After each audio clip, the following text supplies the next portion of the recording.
Welcome to PolyCast, a Civilization podcast focused on game strategy. Dan Q. Makalua. The Me and Team. Mad Jin. With guest co-host, Kale. You guys are so your glass is half empty as opposed to half full. I am sorry for you. I weep for you. Really? I just wiped away a tear, but you couldn't see it because this is an audio-only show. Hey everybody, this is episode 161. This is your host, Mad Jin, with my fellow co-hosts, Daniel Quick. Happiness is maintenance of corruption. Makalua. Oh, you had to mention corruption. Civ 3, The Me and Team. I am the Spearman. And our guest co-host, Kale. Thank you for having me. I'm glad to be here. Otherwise known as Derek Paxton.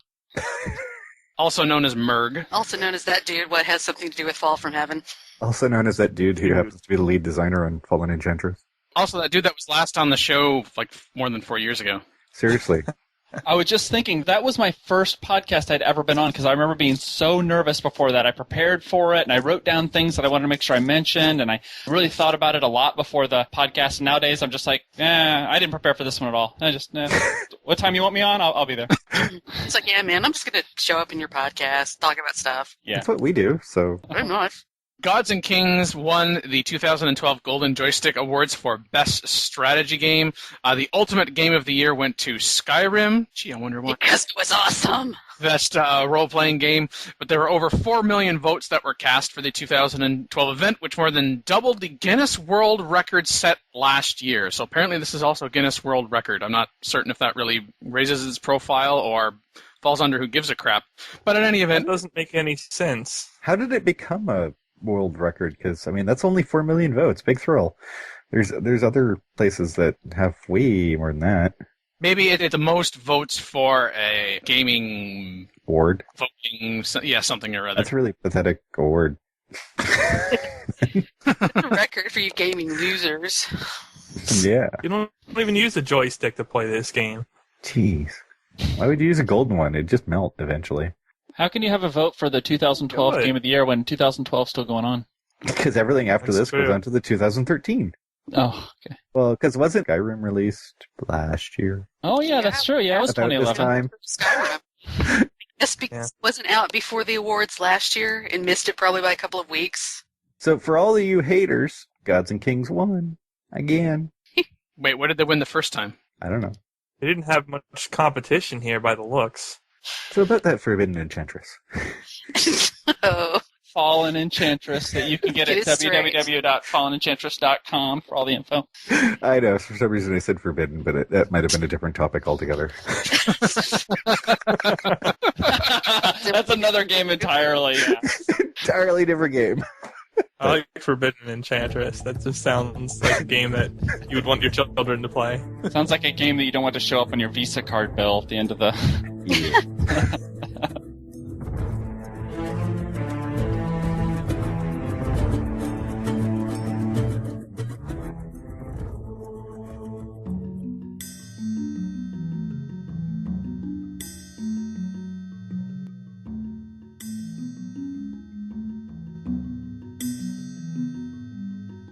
So, on the topic of falling, there is a fall patch issues follow-up started by DR Kane, also known as Dr. Kane. Both 2K forums and Civ Fanatics linked it, obviously. And it reads, sorry for the lack of update, guys. I can say today that Firaxis is working on a follow-up patch to address some compatibility problems from the fall patch. And there is a list of things they are working on. Seriously, if you're using Intel Express chipsets to run a game that needs graphics, stop it. Get a new computer. I enjoy how I put automatic annexing as the last item in the... It's the only real balance issue. Or real... Yeah, that might be a slight problem. But at least the AI is annexing cities again. It is great to see that Firaxis is supporting their game. That fall patch was huge. So much stuff that they did there. And nice to see they're continuing to work on it and listen to community feedback and do the right thing.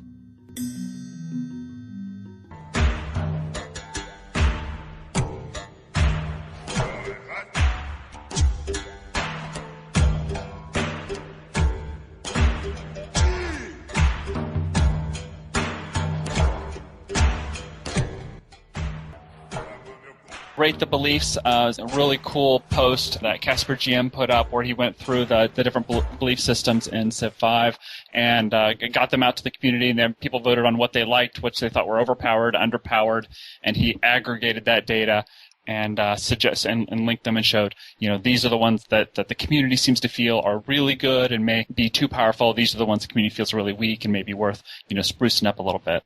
Given that there were anywhere from 12 to 16 votes to come up with these aggregate numbers, Yeah. I'm not sure how large of a sample of a community that represents, but it's there, and then he discloses that. Yeah, no, it's good. I mean, if you're going to do a survey showing how many people you surveyed is a good thing. But I wouldn't take it on faith that any of these would be nerfed or boosted just because of this. Wait a minute. Did you just say we shouldn't take this on faith? Yeah. Nice. I approve. That was like a stealth pun.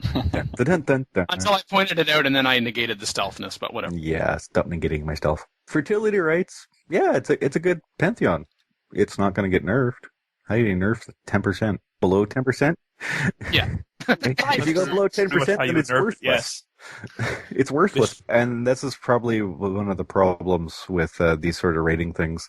And I did stuff on my Beyond the Monument show with Dan, where we went through a lot of these. The purely generic ones, like fertility rights, that you can always use, yeah, they're good, but like they've got Dance of the Aurora as needing a boost. And frankly, Dance of the Aurora is way better than fertility rights if you're in the middle of a tundra. By a huge margin. Tends to happen in a lot of our games. Yeah. The sheer amount of faith you can get out of it, just like the desert faith, is way better than fertility rights if you're there. So, you always got to take it with a grain of salt when you see some of these things. I mean, religious settlements, yeah, I could see that being right down on the bottom. 15% faster border growth, who cares? Yeah. It would be way lower than Dance of the Aurora, but it's probably the one pantheon belief that could get deleted and no one would notice. And when we've discussed beliefs before, both on PolyCast as well as Beyond the Monument, there are those that are more generic, that are kind of a catch-all in the sense that, well, you can use this to varying effectiveness most of the time, regardless of your start, regardless of what terrain you have around you, either for your initial city or maybe you're a second or a third city. So that way, that consideration applying to whether or not you think you're going to be going tall or wide or what have you. But it's that situational that makes you stop and think, okay, particularly when it's a pantheon, do I want something that might pay off a little later in the future, mid to late game, or do I want something that's going to accelerate me right here and right now? And if you're thinking about going to get a pantheon, and if your goal then is to get a religion, then you are better off looking at your situation, finding something that's going to give you that boost, either directly because it's going to be giving you faith, or it's going to be giving you some other boost to happiness or culture that then allows you to say, okay, it's easier for me now to expand and then increase my faith even more, buy more cities, get more shrines, get more wonders or whatever. It's not so much a good and bad or best and worse. But I think a lot of people here, when they're choosing these, they're thinking more about this isn't going to apply necessarily to 9 out of my 10 games, so therefore it needs a boost. Yeah. I do love so much, though, that Firaxis did include both of those sides there. So you can have the general strategy kind of, well, this is what I want to do in this game, and those options are there as well. But it's not enough, or it's not only those. So you always feel like, well, this is always the one I pick. I always pick this one. Because there are the situational ones there where the forest or terrain or particular strategies that you have going on because of particular things that are happening in one game that pull you off of that normal road that you walk and have you going down those strange paths. But it's not just the situational ones too, so you don't feel like, well, there's no choice here. If I'm in the tundra, I pick the tundra one. If I'm starting in a desert, I pick the desert one.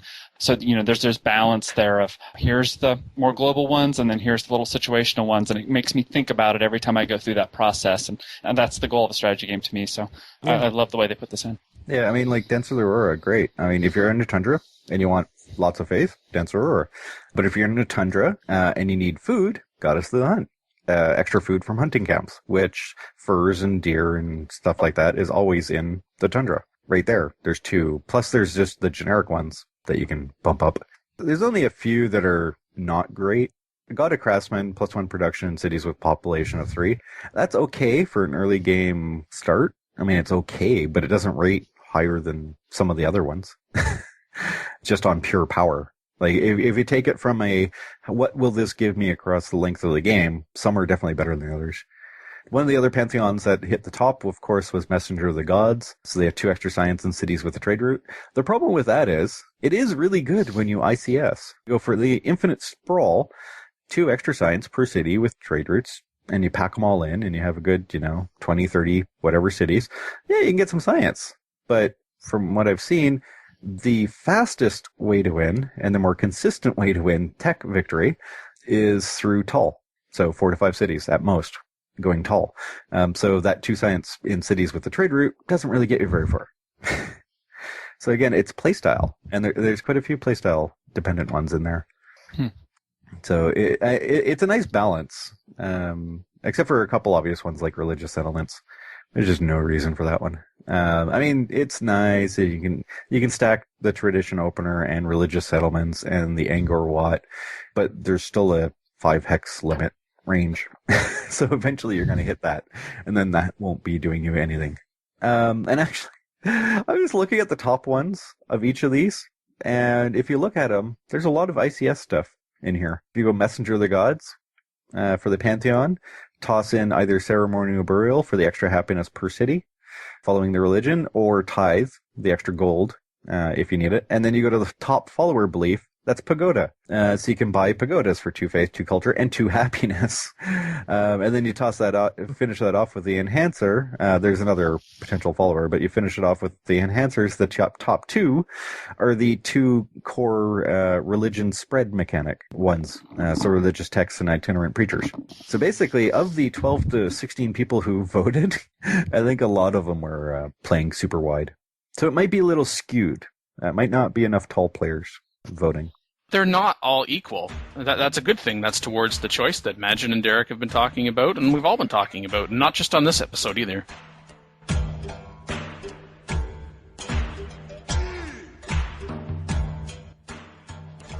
As Magin also pointed out, that most of those that are listed as needing a nerf having to do with concerns with regards to ICS or Infinite City Sprawl, that might be a segue in and of itself, because I think we're going to be talking about that some more. Was that a segue? What? Yeah. Oh, God. That's corruption. not a segue. This is a segue. These are the smoothest transitions I've ever seen. Wait a minute. What are you saying? I'll show you a segue? Is that what we're saying? What? Corruption versus city maintenance versus global happiness. Corruption. Stupid. I don't think I'm going to try this username, but he said, once I felt corruption was a bad system and that scrapping it would unleash the player just for him to be able to rule full capacity cities. Then city maintenance came, and he hated the system because it was too obscure. Then came global happiness. I'm hating the system since Prince difficulty. I always feel I have not enough. I can find absolutely no synergy with my other occupations, aka conquering or expanding. I have to wait long times for my happiness is up again. Corruption lowers the total trade goods intake in cities on the fringes and the frontiers when you have an empire that sprawls over a great area. In Civilization 1, depending upon your type of government and the city's distance from your palace, some trade may be lost.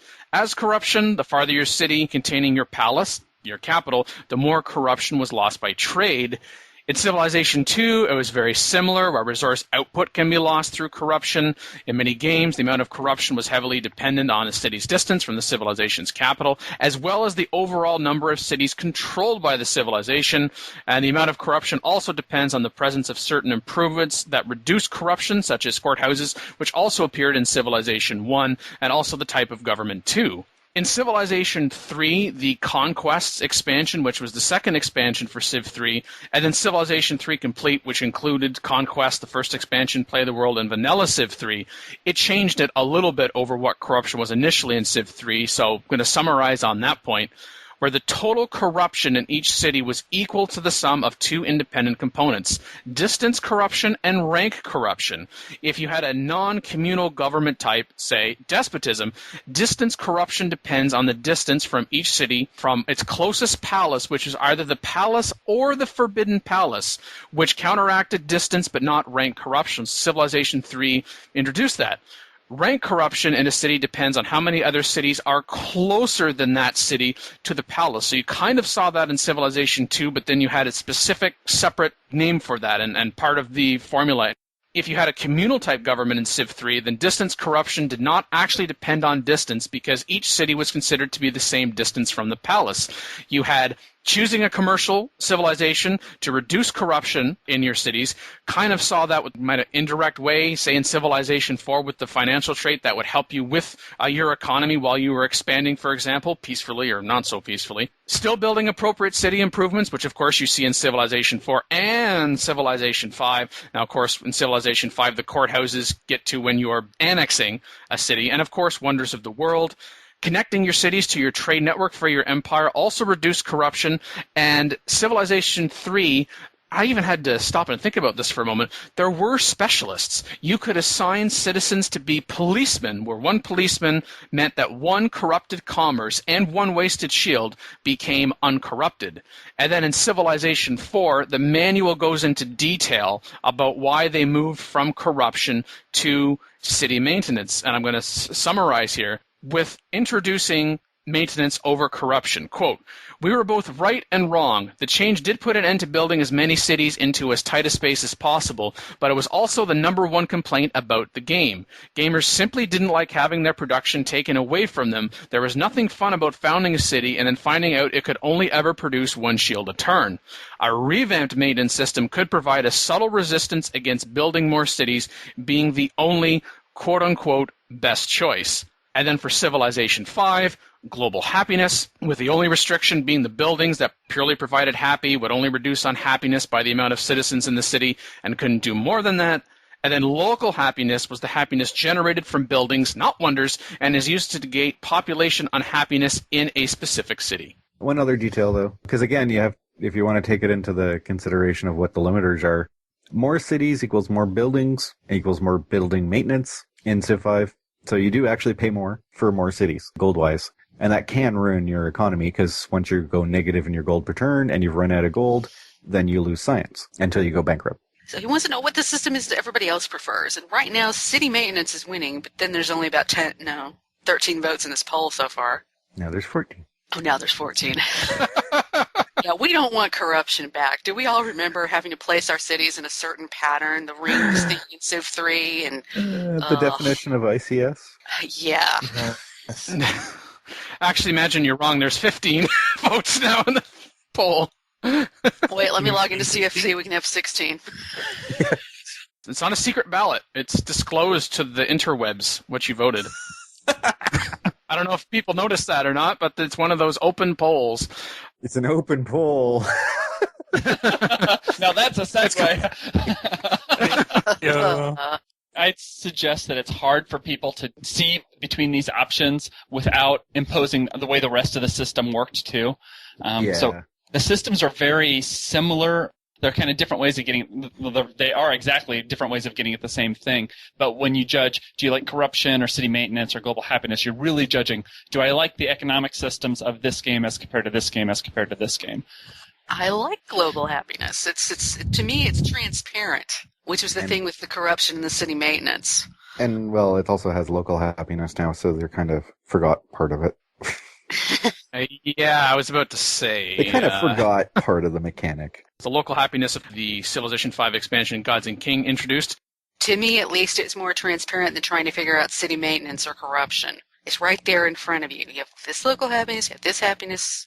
In a previous iteration of Civ, prior to 5, they really, really, really needed to tell you the rules, and they didn't. It was very asinine that it took a lot of work to determine how much extra maintenance you would pay on an additional city, or to what extent corruption would be hitting you before you planted the city. That's not real difficulty at all. That's garbage that you have to find out that you have to bend over backwards to figure that. Yes, in 5, you still have to watch how you're building your cities, but it's more obvious when you're getting close to that limit and you need to stop and build upwards instead of out. Yeah. How are you not finding more happiness if you're conquering things? If you're on Prince, really. There's something to be said, though. Like, if you really want one of those continent-stretching empires with, 20, 30 cities, that's not exactly easy for a typical person to manage in Civ 5. Whereas in the previous games, you could pull that off pretty well. Well, I'm just You can't manage saying, it, you shouldn't do it. That's what Civ was to a lot of people before Civ 5. So if you try to do that in Civ 5, the mechanic's going to punish you like crazy. Yeah, but if you tried to ICS people in want Civ money. 4, the mechanics would beat the crap out of you, too. Yeah, city maintenance for that number of cities, if you win ICS, was just insane. Yeah, so that's not a You know, valid Get complaint. to like 10 to 12 cities in the BC sometimes in Civ 4 and still be running at a positive, sometimes even researching well if the land was really good. It's really only Civ 5 that you, like Majin said, want to hold yourself to, like the 4 or 5 cities. The previous games, that wasn't true at all. You can And I still think go that's to the the 10, 12 cities easily. It's just you need to know what you're doing. Is it optimized? Is it optimal? Maybe. Land for that was optimized. Whereas in Civ 5, you seem to be implying otherwise most of the time.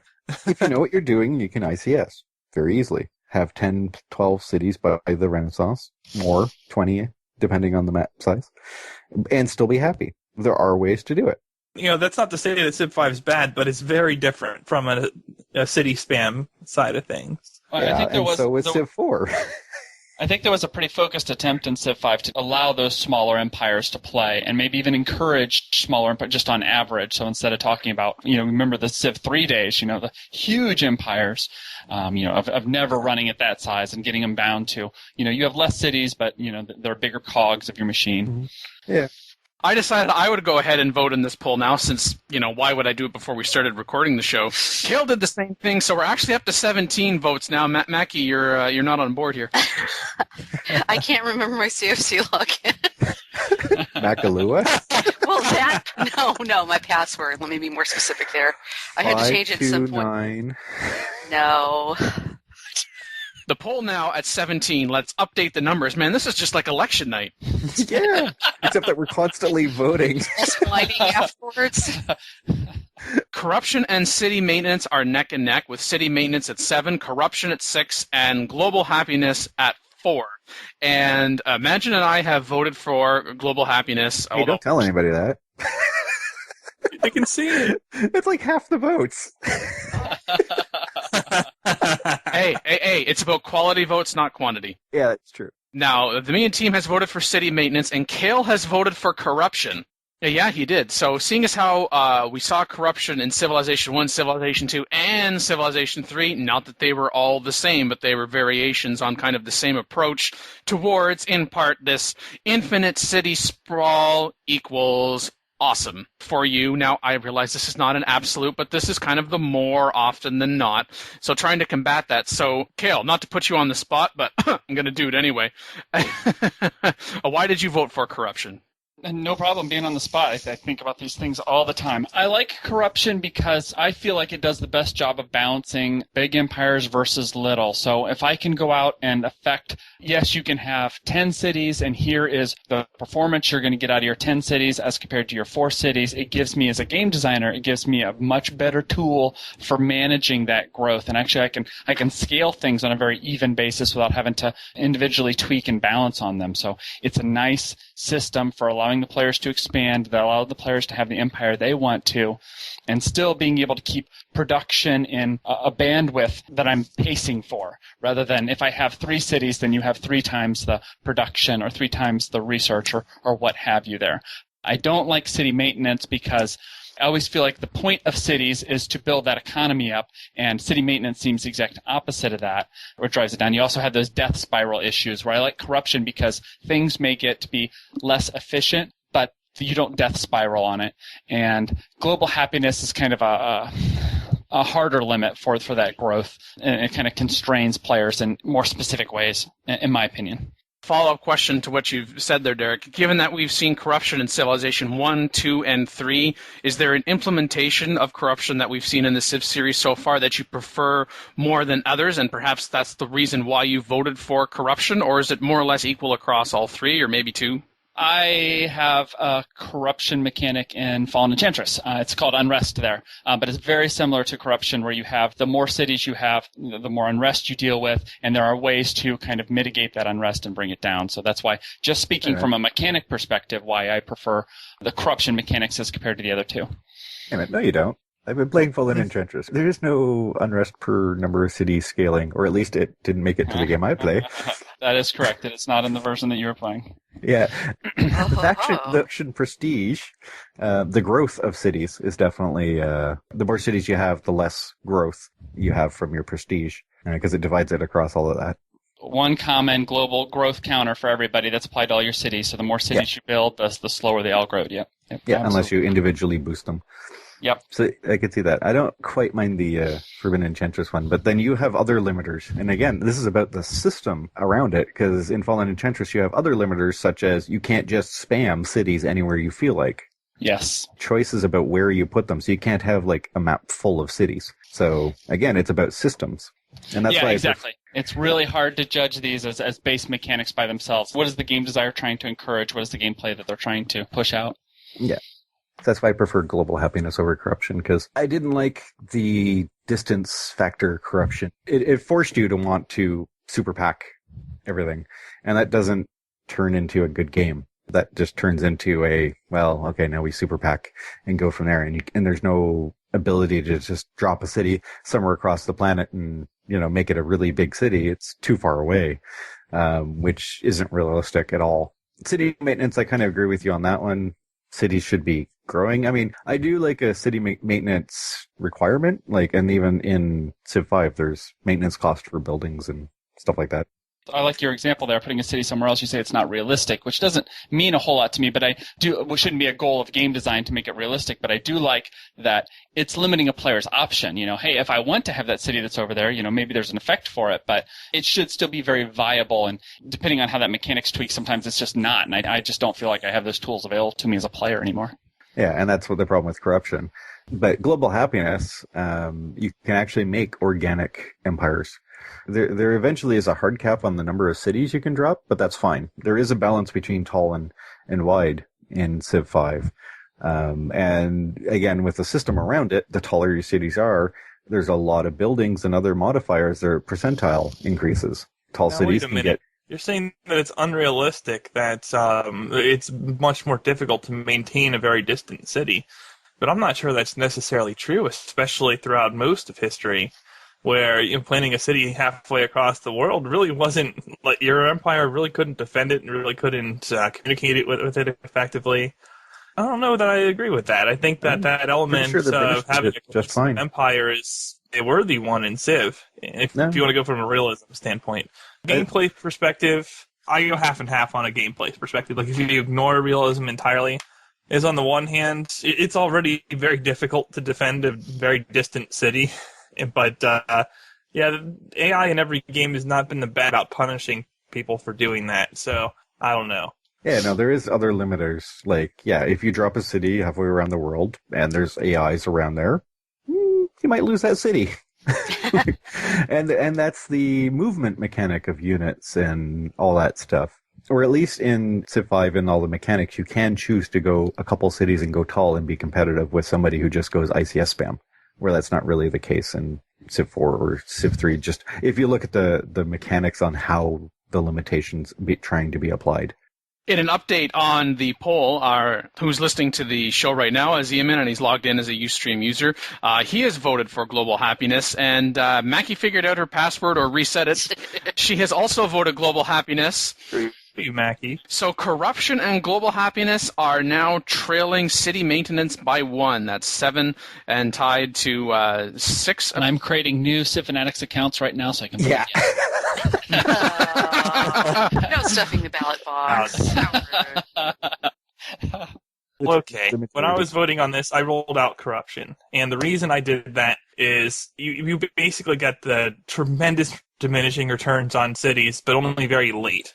So you had this core empire, which was pretty much the same for everybody. And the incentive was always to spam cities like crazy. So there really wasn't a lot of variety based on terrain or based on game situation or even play style preferences, really. If you wanted to do really well, you spam cities. That's pretty much how it rolled. And I didn't like that. Now, that's not true for either global happiness or city maintenance. So when I'm picking between those two, they're actually not as different as they might seem at first glance. They're not. You can get into that downward death spiral in both games. It's a little bit less drastic in Civ 5, but if you put yourself into like 20, 30, 40, 50 unhappiness, you're probably not going to be in good shape. That'll probably ruin you pretty good if you're playing against anybody competent or on a difficulty level that's challenging. Yeah, but it's a self-limiting mechanic. But it's the same thing with maintenance. You could lose those cities, and then you'll get your happiness back. Well, I guess, but how many turns have you wasted? I mean, let's be fair. If you're playing on like a total crap difficulty compared to your ability, you can probably recover, sure. But if you're not, it's not going to be so easy. And yeah, and it would basically kill you in Civ 4, but you had to go overboard too. Like I said, if you knew what you were doing, you could get a lot of cities very quickly in Civ 4.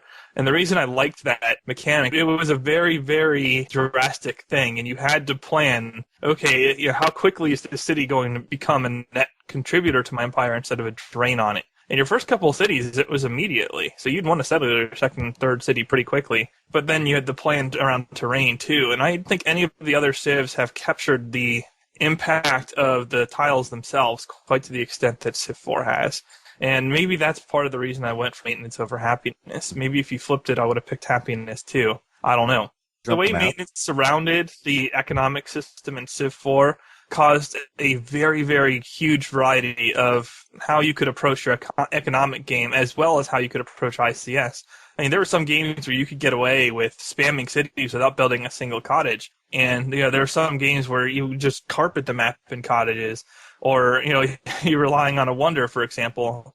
I will say to your point, I did think a lot more about my economy in Civ 4 than I did in the other versions. I was constantly kind of keeping that gold total in mind and whether it was coming in and going out. To that end, Zyman in the chat said, it's just easier to understand and manage for me. Because again, he also voted for happiness. Different mechanics for different systems of the game. Some are better than others. I guess the question is, does it work within the rest of the system? So ignore whether or not you like happiness, ignore whether or not you like maintenance or corruption. Does it work? Did it do its job within its system? Yeah, I think that's a good point. I think Civ 5's Global Happiness does a good job of balancing out small cities, incredibly small compared to former versions of Civ versus larger empires. So it accomplished its goal there. I think that the Civ 4, I was, like Imagine brought up earlier, we were thinking a lot more about the economic game in that game and keeping in mind on our gold values. So city maintenance accomplished its goal there.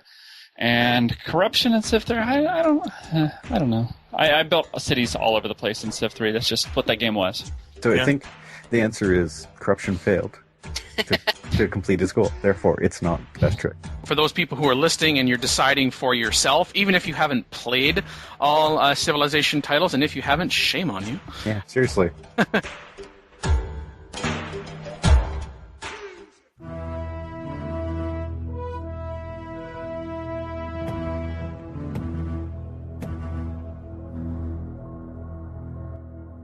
Nomadic Era alternate start idea, and this comes from Galgus. This would be an optional change to the game geared towards player like time to explore before settling their first city. The Nomadic Era would take place while agriculture is being researched. Researching agriculture unlocks the nomad's ability to found a capital, the option to declare war, and the default ability to produce farms. Instead of a settler, players in Nomadic Era start with a nomad, which has the gold, culture, and science output of a newly founded capital. Social policy still cannot be adopted until the civilization's capital is founded, but culture gains from the nomad stores up for when it is. The nomad science research automatically works toward unlock agriculture, but can also store up for progress in the next technology research. The game wouldn't necessarily have to start players in a bad spot for a city in the Nomadic Era. My intent is more that players would have several options of valid starting areas than a hunt for a single good spot, quote unquote. He also talks about how the Nomad is a combat unit with strength 5 and the medic promotion, although it could not stack. He talks about how city-states and natural wonders would probably function as they do right now in Civilization 5. The Nomad produces the output of a starting capital to give players more of an option to wait a brief time to found their city after the Nomadic Era ends. They may want extra time to move into a newly discovered sweet spot. However, they still miss out on some of the population growth, production, cultural border expansion, and the security of founding the capital. And overall, the comments, as limited as they are in this thread, have been positive. A great idea, says Kurt Bob. A little exploration for setting up a capital would be very fun. And Halp says, I hate the start of the game where you only see your immediate vision area. Nomad for a few turns may be a nice addition. I gotta laugh. Well, then do that. I have to, because if you remember a certain April 1st post on CFC News about the upcoming expansion, if you go back all the way to April 1st of this year, there just happened to be this little thing called the pre-ancient era, or whatever we ended up calling it. Basically this. Oh, so what did we call it in the end? I think I finally found it. So 2K for Hexes heard about the community's concerns and took action in Gods and Kings. Players now start in their prehistoric era and have to learn agriculture before becoming a civilization. All new animal units are out in the wild with barbarians to give you something else to play with in the early game. Animal units can be domesticated, and some even replace horses in the later eras. The classical era was merged into the ancient era to allow for this change. Explore all new texts such as fire. Grog makes a club, or made a club, and don't eat that. Along with new beliefs in the Pantheon section of I remember religion this. mechanics. This is awesome. Thanks. They approve. Let's make it happen. I think this Nomad idea could be fun. I always liked Advanced Start in Civ 4 because it allowed you to kind of scout that area and place things down. I know a lot of it was, really skipping that early game, but just because I can see more of the map and kind of place, all right, well, city here. And this kind of does this in a more game-centered way. Oh, you like Advanced Starts. That's why it's been 4 years since you've been on this show. Advanced. I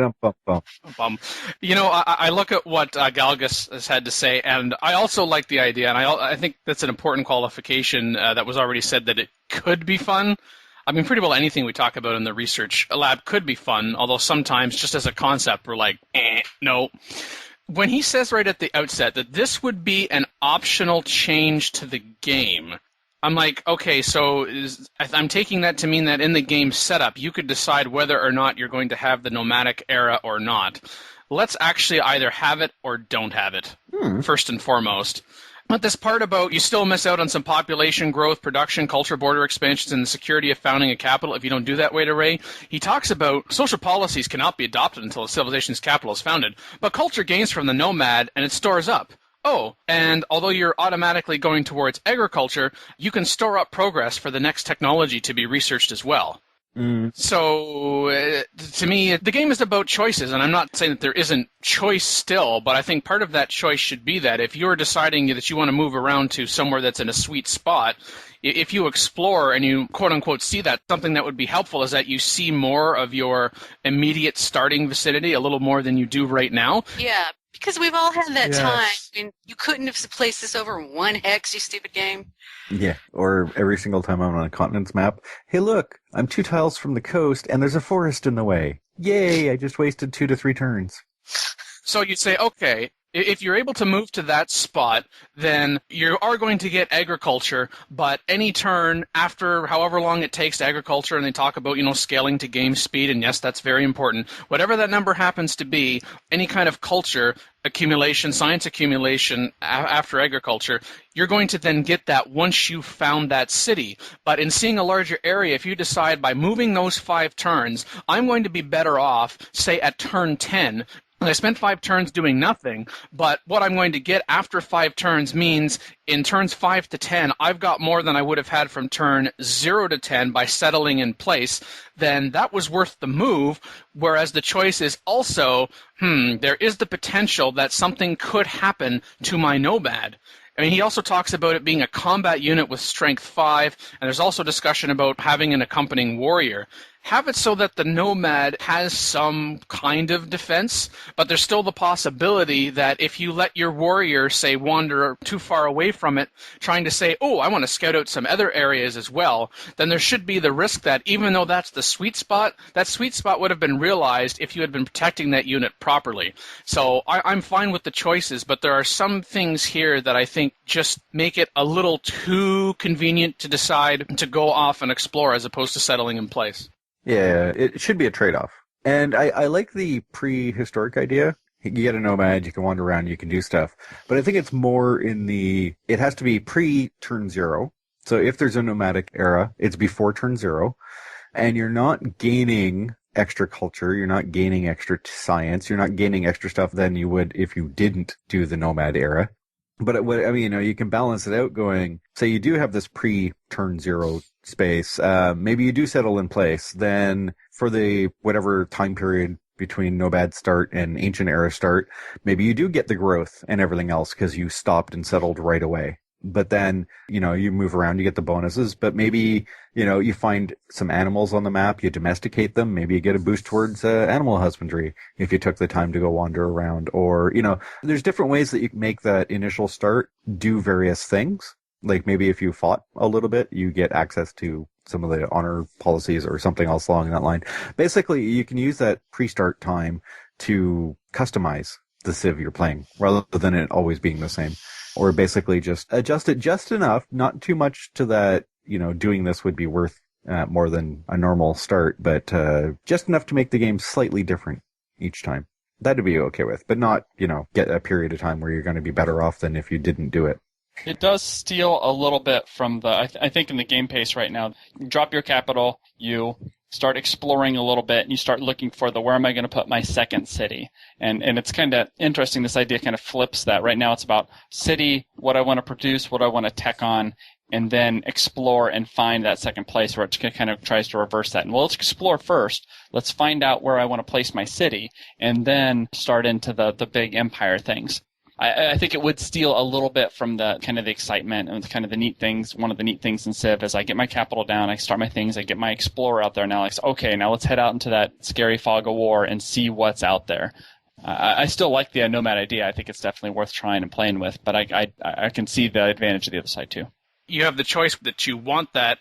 Let's settle in place, and then, okay, let's go and explore, and the trade-offs to that, as opposed to actually wandering around and deciding to settle in place. That I wouldn't so much say that it's stealing, is that it's time shifting. In other words, do you want to settle and then explore, or do you want to explore and then settle? And you know what, in fact, it makes me think of some of the discussions on Revcast with regards to Civilization Revolution, and the interesting discussions that they can have right now about whether or not you settle in place. Whereas opposed to right now in Civ, there can be times where maybe a turn or two is better, that you are going to be better off than that, but the potential payoff, there's the big risk that something is going to happen to you, i.e. The game is over. Exactly. So I like that this adds this kind of element to, as opposed to crapshoot, whereas this gives us more kind of a strategic consideration, and certainly there are the nuts and bolts that would need to be refined, and inevitably, as good of a concept is until it's play tested, it's still only theoretical. But the fact that you would have that option there, I think it's worth incorporating. I think it would need the greater visibility that you mentioned, though, because asking players I could settle right now and start getting better production or get my city growing, or I could wander and maybe I would get the opportunity to get that animal domestication bonus, but I don't know, so I go out into the darkness and I'm either like, oh, this is cool, this happened, or, well, nothing happened, I should just restart my game now, is always a bad situation to have the player in, especially a strategy game for the first couple turns is completely up in the air. But give them the more visibility and I think it becomes a much more strategic decision. Yep. And that greater visibility should be a circumference, by the way, not off in one direction. Oh, look at the more area I can see. Oh, more ocean. Great. Yeah. Hey, look, I got a map of water. Yeah, I love that map of water. Even in Deity, I've moved upwards of 5-6 turns worth in the first bit. Sometimes there's a reason to move, like your starting location sucks. So you move, and then you find an awesome place. It's also amusing because the starting locations are technically balanced-ish for luxuries and all that. Ish. But if you move a couple turns to a different direction, you might have your starting location luxuries or strategics, depending on where they happen to be, and other stuff. You already do have that little bit of wander before settling. It just, you have to give up the initial growth, initial culture, and initial production, and the security of founding a capital. Basically, what the guy's last line was. But you can do it right now. this name is too low. I know we talked about this person before. He talks about how your ideas, and your ideas being Galgus, and mine have some overlap. And it's something that, a thread that he started in September, whereas this nomadic thread thread was back in August. He talks about, cradle of civilization. And he gets into some of the specifics of his suggestions, several things that the player can tweak in the game setup, like the total number of AI nomads, the number of AI nomads which can found civilizations, the number of starting barbarian camps, nomads found city-states, not civilizations. You'll need to grow your city-state to evolve it into a civilization. You'll have no way of knowing which AI city-states will evolve into competing civilizations beforehand. And I'm thinking, if this is in the context of Civilization 5, where we already have city-states and it serves a purpose already beyond what we would have in a nomadic era, I'm just kind of like, no. Well, it takes down the question of, okay, should I settle here because all these guys around me are going to be city-states, or should I not settle here because all the 6 city-states surrounding me, all within 5 or 6 tiles of me, will all turn into civilizations? Yeah. Not to mention that doesn't really scale very well for difficulty level. Especially with DD getting 2 settlers. They would have double the nomads. Or get a power nomad.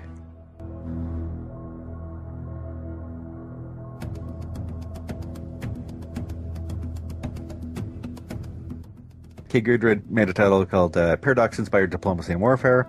So what he'd basically like to see, without reading this wall of text, his basic concept is that Paradox games, like Crusaders King, Europa, blah, blah, blah, use different styles of diplomacy and reasons for war. So what he was basically looking at is how could Civ 5 incorporate some of these paradox-based methodologies towards diplomacy and war.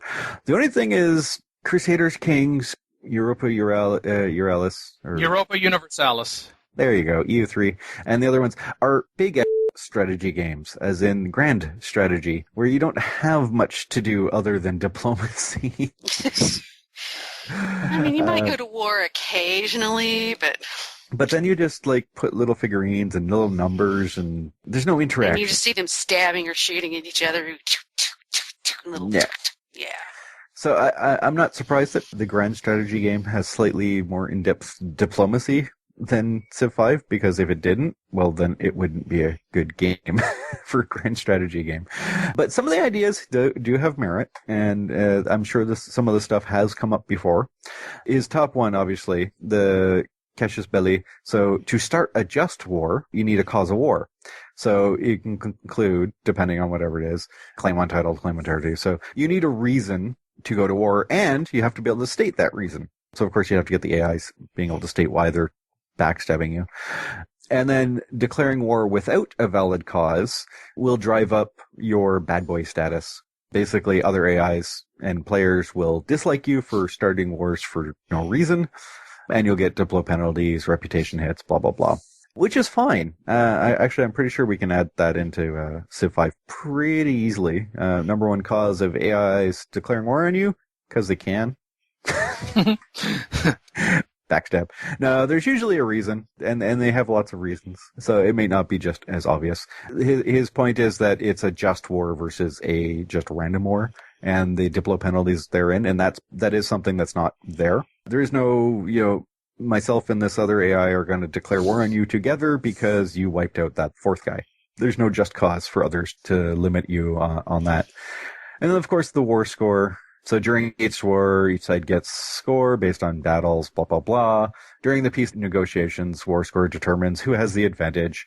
This is no different than Civ. The only problem with Civ is that the mechanic for who's winning is completely and utterly stupid and never worked the way it's supposed to.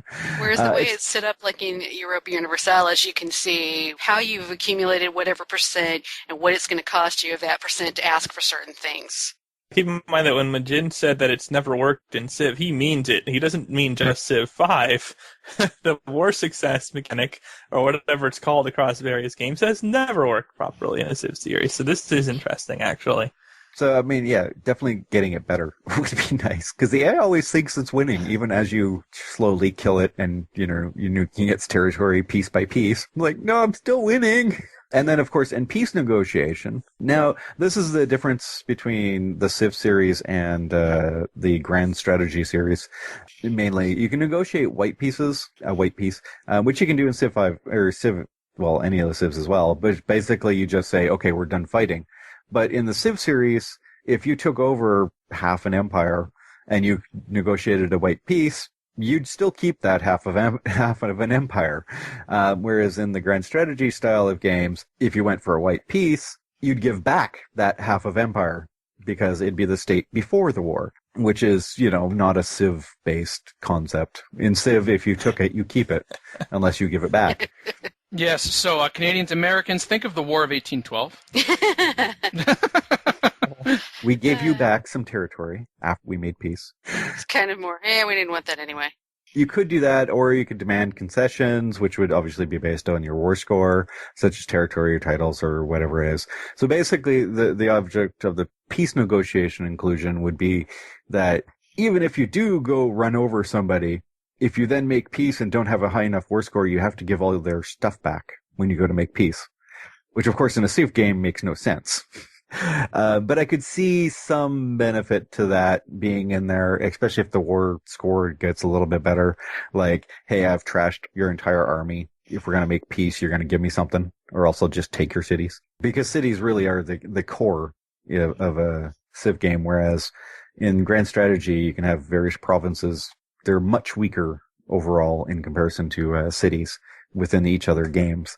And then he gets into war score and everything else, but frankly, there's better ways to do it.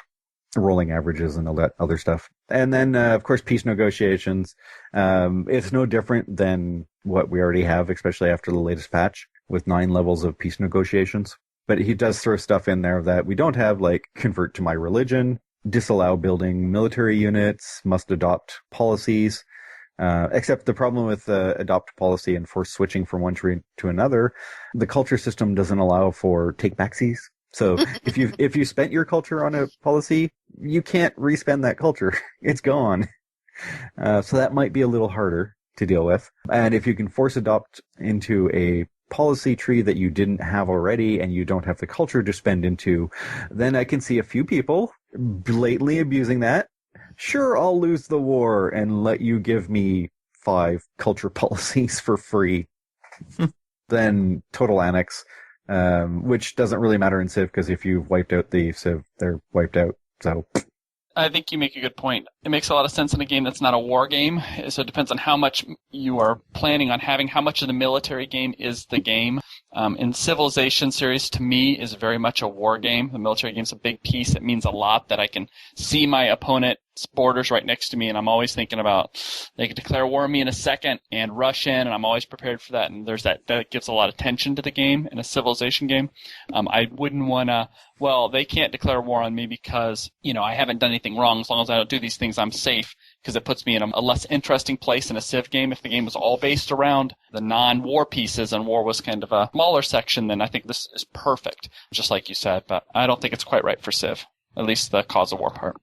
Well, I mean, no, that's the thing. The cause could be fine.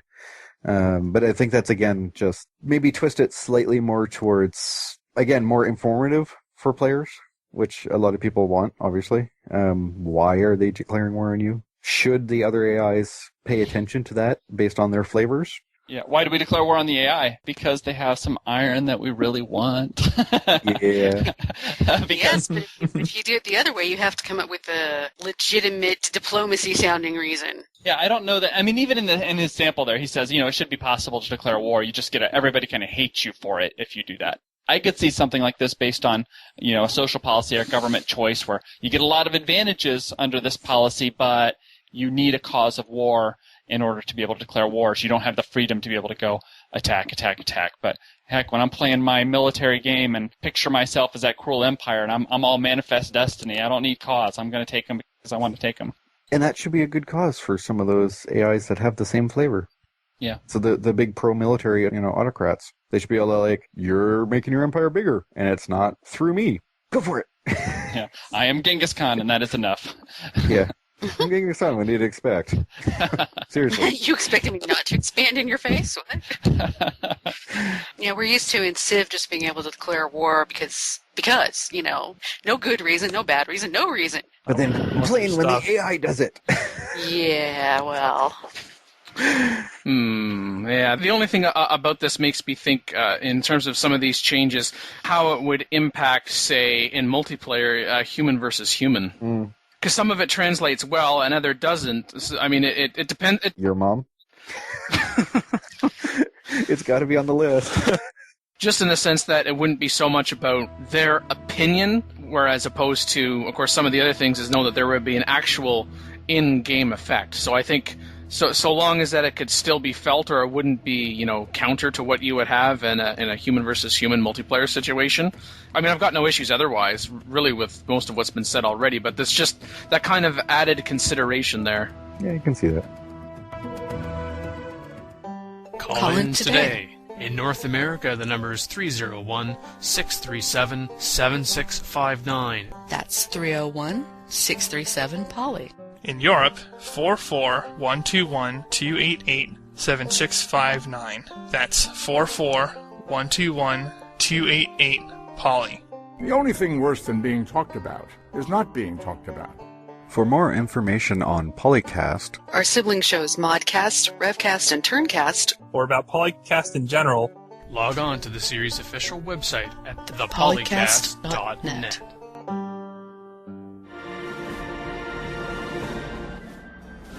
Dan, your memory is way too good with We've horrible noticed. things I've said. That's just Dan's memory period is a little too good sometimes. he has a memory period? What? Why did you even say that? You said it. you did say it. I didn't mean that kind. Thank you very much for having me on. Today we talked about the follow-up patch that's coming out for Gods and Kings. Rate the beliefs. Let the community give feedback on them. Corruption versus maintenance versus happiness, and why corruption was the best of those options. Wait a minute, that's not what we agreed on. Wait a minute, people are talking about my memory. I was about to credit Derek's great memory for remembering how we used to do summary topics, and then I realized the whole reason to start doing the summary was to be able to say that. Yeah. You got it exactly. Well, I'm going to continue even if you don't keep doing it anymore. We talked about the nomadic era start idea, the paradox-inspired diplomacy, and congratulations to Gods and Kings for getting the Best Strategy Award, the Best Gold Joystick. Haha, see that? We've now got a quote. The lead designer for Fallen Enchantress has acknowledged that Gods and Kings is winning. Gods and Kings is a great game. I'm not going to say anything different. John's office is about 3 away from mine, so I'm never going to say anything bad about Civ 5. You don't want to Except get Gods and down. Kings had nothing to do with him. I know, but as I said, nothing bad about Civ 5 in general. I know it didn't have anything to do with him. He was 3 offices away from me when it was being made. Oh, what else do you normally do on the ending? Well, other than make fun of John for how bad Vanilla was, Derek has no comment on that. You want me to say goodbye to everybody? The new guy, the guest? All right, what episode number is it, Dan? What are you, Imran? No. It's 161. 161. This is, of course, as everybody knows, episode 161. Phil, thank you for being on. Absolutely. I have the perfect global happiness plan for all of you. Madgen, thank you. awkward moment achieved. Makalua? Achievement get once every 4 years. Golden joystick? Oh, no, that's something else. And Dan, thank you very much for having me. You are welcome, and just one more topic. No. Just one more. Just one more. All right, well, I'll talk to you guys again in 4 years. Yeah.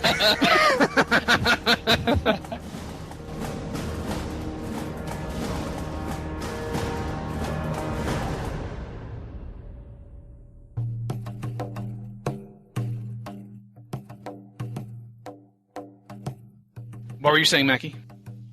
Now I'm off track. You interrupted me, I forgot. Phil. No. I blame the gin. Dan. Let's just blame Derek. All right. Oh, we'll blame the guest. Canada? That's so Oh, what? nice. It's not like we're picking on Derek specifically. We're just picking on the guest specifically, who happens to be Derek this time. Because that makes it so much different. Now I won't remember why it's been 4 years since I've been on here. You got blamed last time. It's like suddenly.